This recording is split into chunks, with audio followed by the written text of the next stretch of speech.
Okay, so good morning. I'm going to go over this trade that I taken. So, I did make a video, however, that video got corrupted. It was me actually trading live, but like I said, the video got corrupted and I ended up not being able to upload it. So I'm uploading it this way, basically just as a trade review. So I marked all my points of interests or liquidity, however you want to call it. And I also marked out a inefficiency, a sell side inefficiency here, basically a fair value gap. This is on the 4 hour, so if I go to the 4 hour, you could see it's a 4 hour fair value gap. And marked all my hourly highs and lows. That being said, I scaled down to the 1 minute. I was looking for a trade to the downside initially, but we started showing bullish. We started showing just bullish momentum overall.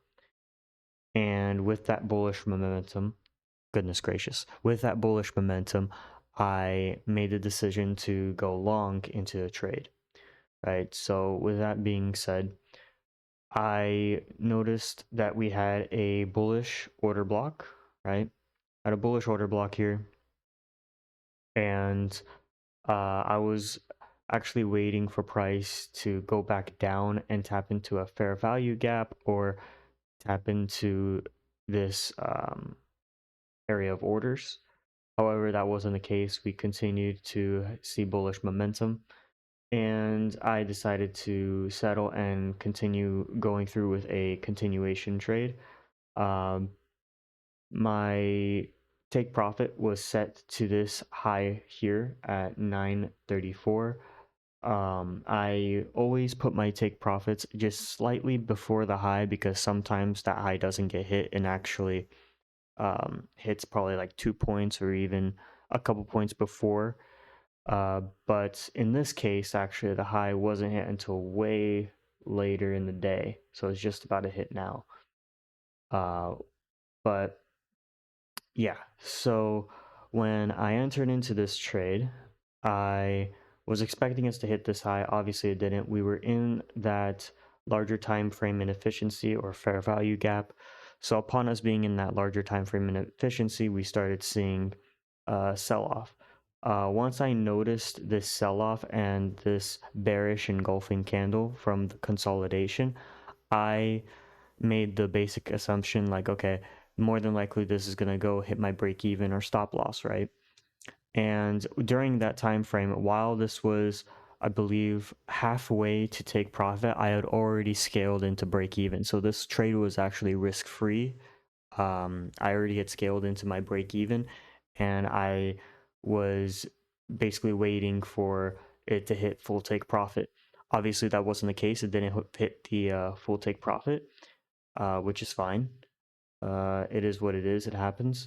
So us, upon myself assessing that bearish engulfing candle, I decided, okay, it must be best for me to exit out of this trade, which I did. And the exact time I exited was at my exit price was at 872.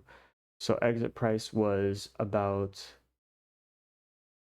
see, 872 at 927. That's what my exit, that's what it says for my exit price is 927. Exit price was 872. So more than likely, because I manually canceled the position or closed the position, it probably put me at the lowest point of the exit price, which is at the downwards candle here. I exited 8 minutes before, or not 8 minutes, 8 seconds before the candle closed, and within those 8 seconds, it actually rallied up just a little bit, a few points more. So yeah, but it did end up going lower, and this actually was near my. This was actually pretty close to my break even. So regardless, I would have almost hit break even within this trade. So yeah, overall, psych was in check. Everything was in check. I had a camera in front of me, and I was explaining the entire thought process But like I said, that video got corrupted, unfortunately, and I wasn't able to upload that video. So here I am doing this. But overall, today was a very decent day in terms of psychology and mental stability. So I do plan for more days like this, just mainly focusing on the way I look at a trade and the way I enter that matters the most to me, even if it's a loss or a win, either or, as long as I am mentally sound and I am accepting my losses and accepting my wins, that's what matters the most to me. And I know that long term, it'll actually work in my favor because I'm able to accept my outcomes rather than trying to change them constantly. So, yeah, that's pretty much it. That is the trade for the day, and I'll go ahead and upload another video tomorrow.